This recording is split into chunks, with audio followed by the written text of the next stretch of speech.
Good evening and welcome to a new episode of Bahrain Today, where we'll bring you the latest events and shed light on amazing local talents and initiatives.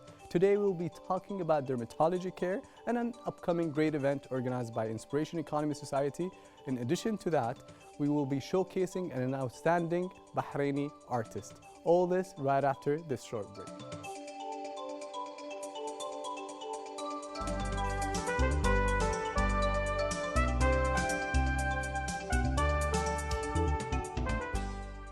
Welcome back.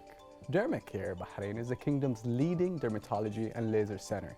Established in 2012 by Dr. Hala Abdul Wahab and Dr. Hiba Abdul Wahab, the clinic has become the country's innovator in areas of general and pediatric dermatology and aesthetic cosmetic medicine. Let's watch this for more.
With a team of highly qualified doctors and nurses, Dermacare strives to add value in their patients' experience. From our sincere and professional advice combined with regular follow-ups to always guarantee satisfactory results. To talk more about this, we have here in the studio Dr. Hala Abdul Wahab, the co-founder of Dermacare Bahrain. Hi doctor, how are you doing today? Hi, how are you? Thank you for being here. Thank you for having me.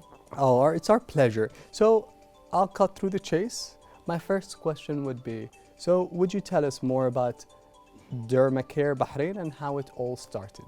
Okay, I feel like there's, it's a bit incomplete that I'm sitting here and speaking without Dr. Hiba because it's You're a co-founder. It's kind of a joint venture. Yeah, definitely. But I'm going to try and do her as much justice as I can. All right. Dermacare.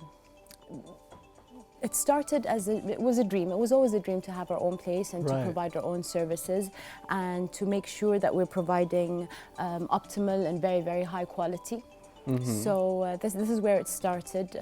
We decided that we wanted to have a medical center and we wanted it to be a medical center. We did not want to turn into a spa or a business or something. We just wanted to establish a center that gave high quality premium dermatology services. Okay.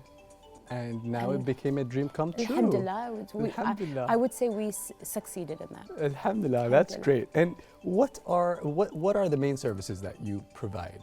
Anything you could think of, anything that is needed, and it can start from a pharmacy that has the best topical creams in the country, going up to Botox fillers, facials, peels, body contouring, dermatology consultations, whether for adults or for children.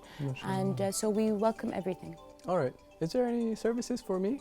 There are many there are many services for men, and actually you'd be amazed to know that a lot of men have turned to that recently. Yeah. They've always been, We're but in maybe 2020, right? That's true. Oh, That's true. there's And no more dermatology for women only. It never was. It never was, but it was never in the open, I guess. Exactly. But people now don't feel embarrassed. The men don't feel embarrassed to take care of themselves. They don't feel embarrassed to take care of their skin, of their youth, and that's actually very. I think it's a good thing. Definitely, definitely. And how do you stand out between all the rest of the clinics that provide similar services? Okay. Where do I begin? Well, there's a lot that I would say. I would say number one, we stand out because we are two doctors in the same specialty, and we do complement each other, and we very, very often have joint consultations if there is any case or any situation where we want to seek another opinion. So instead of one pair of eyes, you get two. Another thing is that we maintained our, alhamdulillah, I believe that hopefully most of the people do have that as well, that we've maintained our medical ethics and we don't want to sideline there. We do tend to have the best quality of all services, and we always aim to have the best in that. We don't want to skimp on quality at all, and you can always count on us for an honest opinion. Definitely, you can always count on us for that. That's great. This is what I wanted to hear and expected to hear. And how do you evaluate the current medical field here in the kingdom? I think it's fast, it's growing, it's very, very fast moving, and this can be a good thing and it can also be a bad thing. It can be a good thing because it's very nice to have all these centers here and to have all these options in Bahrain, but then it also pushes us to urge the patients or the clients to seek the right place and to seek the right opinion and not to be fooled here or there. Interesting. So what are the top desired services?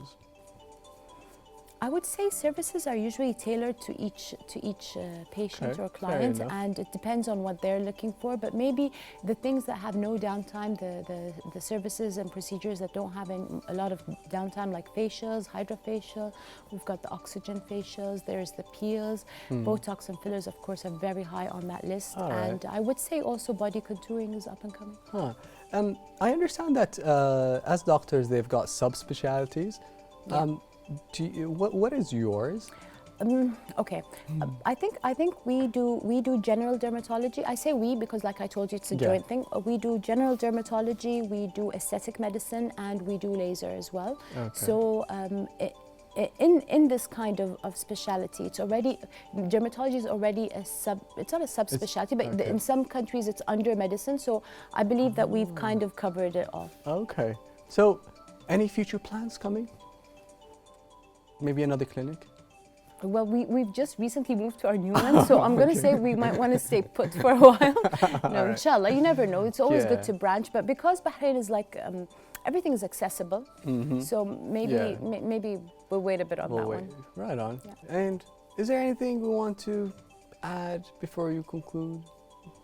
I would again like to repeat, thank you very much for having me here and for giving us the opportunity to speak about what we do. Dermacare. Dermacare, yes. And I would like to also emphasize what I said about seeking the right help in the right places. Amazing. Thank you, Doc. Appreciate it. Thank you very much. I hope that was an informative segment for you. Don't go away. We'll be right back.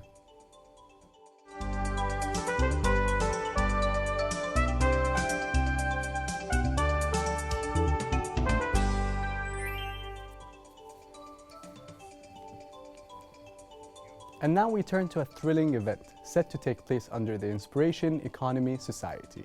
Inspiration Economy is a mix of many practices that leads to inspiration practices that would motivate the spirit, move inspiration in the socio-economy developments, and it is a type of economy that would be based on our societies and organizations' abilities to discover the potential and the capacities of human beings and thus capitalize on it through inspiration. For more about this, we are joined here by Dr. Sadiq Al-Alawi, who is a chemistry professor at the University of Bahrain. Also here is Noor from the Youth Committee. How are you guys? Yeah. Miss Noor, how are you? Dr. Sadiq? Thank you very much. Inspirational day to you, and thank you for having us today. Oh, it's our pleasure. I'm thrilled to be inspired, sir. Great. So, I know you don't want to be called Dr. Sadiq, excuse me. It's my first and maybe the last time to call you Dr. Sadiq for the day. You're too humble, I understand. So, Dr. Sadiq, my first question goes to you, sir. Could you tell me more about the society in general, and what do you aim to achieve? First of all, thank you very much for having us today. As a matter of fact, the society, Inspirational Economic Society, has a long history. It started in Bahrain maybe more than 10 years as part of the laboratories of excellence, mainly to set a new mindset to find solutions at the time of crisis. And basically, the main objective was to get the best quality at the least cost. And it was initiated basically in most ministries, institutes, even industrial firms in those days, and eventually became a society, which we call the Bahrain Inspirational Economic Society, and basically to form an ideal solution for communities locally and as well as internationally. And nowadays we have more than 8 centers around the globe. Wow. And we are proud that the pioneer in this institution is Dr. Mohammed Jassim Bouhidji, who's also the head of the International Inspirational Economic Institute worldwide. Interesting. And so what do you base your study on? What sectors do you choose, and what age group do you work with? How does it work? Luckily, we are bringing all generations, young as we have our inspirational individual, Noor, which is also a student at the University of Bahrain, and also an inspirational individual to bring also youth for coming up with opportunities. And we try to convert the crisis into opportunities for not only to locals, but as well as the international communities.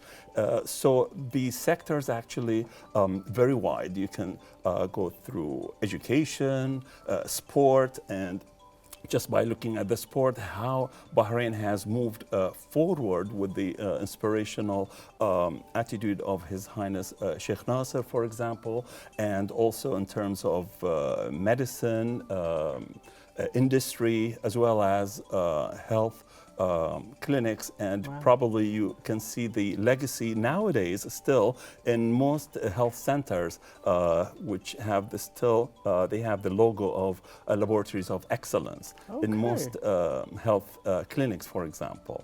I'll get back to you. So, Noor, how are you with the society? How long you've been there for? What did you learn? What did you give? What did you get? Inspiration economy. It's my way to have a new way of thinking. It's all about creating opportunities, not waiting for the chances. Great. Okay. So what did you create any opportunities for yourself first before others? I started with myself by creating, by knowing myself from another side. Also, I'm working on a project. It's called We Believe. We help marginalized people to get their opportunities to be associated with the society itself. Amazing. Yeah. So, Ms. Noor, as a member of the youth committee, how do you convey the concept of inspiration economy among people your age? Yeah. Inspiration economy, it's all about being independent. It's about creating your own opportunities. Also, it will let you to know all the sides in your personality itself. All right. So what did you learn? What personalities did you learn about yourself? They told us how to be a team, and we all work like together for the benefit of our society. So, and we should create a legacy to other generations so they can learn from it. Amazing. All right, look at you. So Sadiq. So tell us about the Creating Legacy in Times of Crisis conference and what are its objectives, sir? Thank you. The conference basically going to be starting on Monday, 3rd of February till the 6th. And it has a mix of events and activities, starting with papers, presentations, poster presentation, as well as the exhibition. In addition to that, we have taking from the epics of Gilgamesh, taking the visitors to Bahrain and finding the lost paradise, basically, in Bahrain through so many activities that Noor, as well as other group, has created visits to various communities, sports events, and trying to basically exchange ideas on specific case studies. We also going to have a few lectures on historical background of few individuals who created legacy, not only for them, but for the whole society worldwide. We have a new theme in this conference, which is based on the new generation, as well as the future foresight for our basically all mixed generation from high school student, university students, as well as individual in various sectors in Bahrain. And different ages. Different ages. Of course, there are also workshops that'll be taking place from Wednesday and Thursday on the 5th and 6th of February at the Grove Hotel. And we welcome everybody to join us and benefit and get inspired. Get inspired. That's what I want to hear. Yeah. So, Ms. Noor, tell us about the preparations and programs of the conference, please. Yeah. So we started the preparations since the 1st of September till today. We are working so hard with the instructions of Dr. Mohammed Bhaji and Dr. Dunya Ahmed. All right. The programs of the conference will be a variety of things. For example, we will have workshops, we will have papers and case studies, and storytellings about real experiments of other influencers and other inspirational people. Can you inspire me with something? Give us a story, one of them, please. On air, come on. So what were you inspired from? Who were you inspired from? I'm inspired from, we are doing the timeline of the society itself. Okay. So I saw all the projects. I get inspired to do more in the future, and starting from today, of course. All right. Yeah. So why did it inspire you to do more? What is it that you felt or have you seen to make you want to give more? For example, they go to a poverty village. They don't have any essential things to live, but they do their own opportunities to get for work and other things. And make it sustainable? Yeah, they don't wait for the chance to come for them. They go and find it. Yeah. Amazing. All right, cool. And Sadiq and Ms. Noor, is there anything you'd like to add before we conclude the segment? Well, the website, creatinglegacy.com, please join us, whoever is watching this, and we welcome all participants to present even papers, attend workshops, different activities, and we are sure that you're going to benefit. And get inspired. Definitely. That is the essence. All right. Yeah. Everyone is welcome to join us. There will be more than 34 countries that will attend the conference. It's huge. Yeah, so it will be a variety of cultures, mindsets, and perspectives. Amazing. Thank you. Thank you, madam. Thank you, sir. Thank you, Muhammad. Thank you. So we'll take a short break and come back with an amazing local talent. Stay tuned.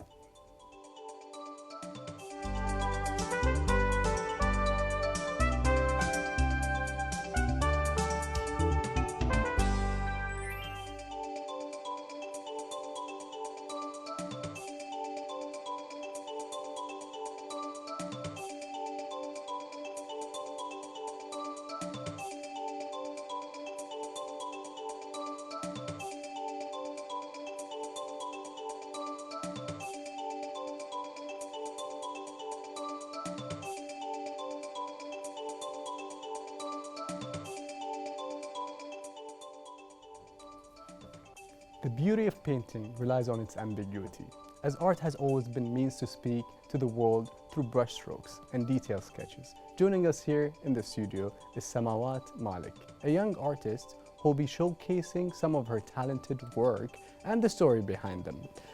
How are you, Miss Samawat? I'm good. How are you? I'm great. You having a good day? Yes, happy All to be right. here. So what do you have for us here? Well, I have a couple of my art pieces that I brought along. I also have a few tote bags that I've printed my art on. Okay. So, would you like me to explain? In a bit, but Okay. I really like the pink background with the drummer and Oh. his nice dress and Yeah. all that. It's beautiful. The middle one is my favorite. Okay. So talk to us about the journey of you as an artist. Well, I started when I was pretty young. I mean, as a kid, I would always be in a corner coloring, Okay. you know, like your typical emo artist. And yeah, as I grew up, after school, I took a few art classes, and Okay. I realized that I was pretty good at it. So that kind of motivated me to see where I could go further with my art. Okay. And I did interior design in uni. Hmm. So after that, I took a year's break after I was done with uni, and that's when I really started to focus on my art and applying for exhibits, you know, seeing the kind of concepts that I want to delve in. Okay. So, What kind of yeah. art do you do? I do a lot of watercolor stuff, and the art that I have today is acrylic, so it's mostly like Okay. those mediums that I use. All right. Yeah. And is it abstract art? Is it nature? Is it what is it? It's conceptual type stuff, Conceptual. and it's mostly abstract. All right. Yeah. Cool. And art has been taking a different form nowadays. How does your work stand in that term? I mean, I think currently in Bahrain, like the art scene is pretty big, and it has been growing since Steadily. the past, yeah, for like the past few years. Sure, you're right. So I'm glad that I'm here to experience that and actually be a part of that. I think that with my art, since I was born and raised in Bahrain, but ethnically I'm from Pakistan, so I take a lot of inspiration from there. Right. And I think that's something new that I bring to the table. Oh, great. Yeah. Great. So what did you bring from Pakistan that What did I you're bring? showcasing? Yeah. I'm inspired by the truck art over there. It's very colorful, it's floral. Floral. That's Yeah. nice. And so if you look at these art pieces here, these are Right. actually the three in the front. So they are actually a part of an exhibit that I had last year that was based on Pakistan and the different areas over there. Nice. So the first one on the right. Yeah, Tell me about that. that one, right? This is my he right. has the other right, the one that he's playing. Okay, yeah, the flute. The flute. So this is actually showcasing like a Sindhi culture. So the hat he's wearing is from a Sindhi culture hat. Yeah, and he is playing the flute because that's something that they are Famous for. Yeah, famous for. Great. And What about the middle one, the one that I really like the colors of, and Okay. he's a drummer. that one is one of my favorites too. So that painting represents Punjab. And there are different elements in there that you can find in Punjab. So there Cool. are, like, you can see that monument over there, that's in Right. Punjab, and that's pretty famous. The guy with the drum is like a Punjabi tradition. So yeah, there are different elements in there from Nice. Punjab. And the third one here. The third one is actually from like Bhutan, Afghanistan. Okay. So you have, I guess I wanted to show like a different side of it. So you associate, you know, a lot of crime and wars in that country, but this is like a different side of just normal human beings interacting with each other. Great. I'm intrigued with these faces, the blue faces. Why Yeah. blue? And why? Well, this was actually one of my first pieces that I exhibited, and it was at Melja. So it was a collaboration between an artist and a poet, and we were strangers, so I didn't know who I was working with. And we were given a concept, and we kind of build on that concept. So she had a poem, she created a poem on that concept, and I created these pieces. So the concept was basically like how all humans are connected, which is why all the faces they look the same, and they're all blue, which kind of signifies how we're all the equal, same. we're all the same, we're all from Adam, we say. Exactly, yeah. And we all go through the same things. Yes, ma'am, we all go through the same things, Yeah. obviously. The way we're born, the way, I don't want to say, feelings, life is. everything, Right. yeah. So, what is the message that you're trying to convey with your art?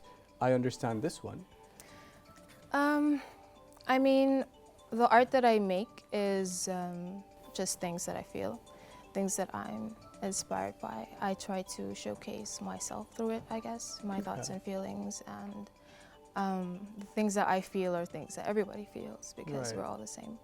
So I don't know if there's like a particular message that I'm trying to convey. I bet that every period you've got a particular message you want to convey, Yeah, don't you? yeah. And right now, are you painting something? This was the last painting that I made, actually. The one in the middle? Yeah. All right. The one on the table. Oh, the one on the table? Yeah, the one on the table with the black background. Okay. And why did you choose to paint it? What were you feeling then? I think it's more like spiritual, so it's hands. It's kind of like, what are you praying for with those hands, you know? Like, the things that you hope for are the things that you get. So, yeah, that's kind of what it is. Interesting. And who is your inspiration? I'm inspired by a lot of things that I see around me, nature. Is there a person? There are a few artists that I'm inspired by. So Okay. there is this... Local? Not local. Okay. I mean, there's so many artists locally that are amazing. Yeah, I understand. Yeah. So who if not local, who inspires you? There is a Pakistani artist who's called Sadiqain, and his work is very inspiring. He has done a lot of Islamic calligraphy, and he's done it in a really different way. It's not typical. It's very symbolic and kind of dark, so I like that. Okay. Do you have something similar to his? Do you do something similar to his paintings? I'm inspired by the colors that he uses and Okay. the kind of symbols he uses. Amazing. Nice. And what are your future plans as an artist? Future plans. Well, I want to create more art. I want to get Do you better have time at it. to create more art? Yeah, good question. I have no time.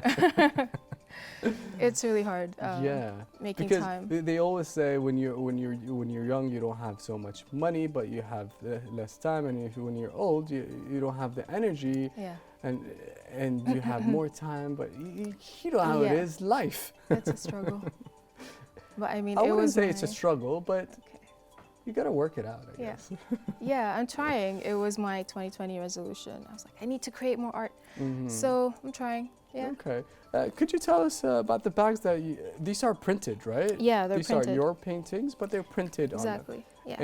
And do you have a little bit bigger bags for us to go shopping with? Well, I can make bigger bags, Okay. but these are the sizes that I have currently. So Alright. this was a watercolor painting that I did. Mm-hmm. And so you printed this here. Yeah, exactly. Okay. Cool. This one Cool, is cool. actually that piece over there. So Oh, all right. yeah, Cool. I decided to print this out. I think it looks pretty nice. cool. Yeah, I love the colors. Yeah. Cool, cool, cool, cool. You should do something like nowadays we're trying to use less plastic, obviously. Yeah. Like we are in the plastic age, Yes. aren't we? Exactly. So we're trying to use less plastic. So maybe you should do something with one of the major hypermarkets. Maybe. Good that would idea. be big, right? Okay. Yeah. Go for it. Okay. I'll help you. I'll get a lot of them. I'll get at least 3 big ones. Like a little bit bigger than this would be perfect for my shopping bag. That sounds really good. All right. Let's do it. So, how does social media help you share art to the world? I mean, it plays a giant factor in sharing my art to the world. Yeah. I do exhibits and stuff, like booths and stuff where I sell my things. But I think with social media, you can pick and choose. So as a consumer, I can see, okay, I like this person's art, and, I want to follow them. Mhm. So with social media, I think it's more, what's the word? selective. More globalized. Oh, selective. As in, you're selective with the art that you can see. So I feel like the art that I put out there, people who follow me would be into my art. So, Right. you know, there's that. Great. Cool, cool. So what are the next events you're participating in? Well, nothing is confirmed, but I'm probably going to be at Comic-Con this year. Oh, I cool. was there last year, so it was really fun. To be honest, I'm not the biggest comic fan person. But Like, you I'm know. not so into superheroes, but I'm a Harry Potter person, so that also plays in. Okay. So yeah, I did a couple of Harry Potter merch, and you know that went well. Right on. And I did a few things with Batman too. Batman. Yeah, Batman, Joker. Oh, you should see my water bottle. So Oh, really? it has a big Batman sign on it. I'll Nice. show it to you after we're done here. Cool. Well, that's it for the day. Well, Okay. thank you a lot for being here, Thank you so much. sharing the beautiful art. Thank you and best of luck. Thank you. Thank you for reminding me. Guys, I hope you enjoyed the artistic segment. Don't go away. We'll be right back.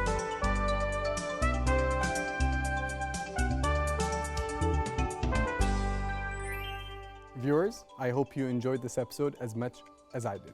And we'll continue to bring you the latest updates of what is taking place around the kingdom.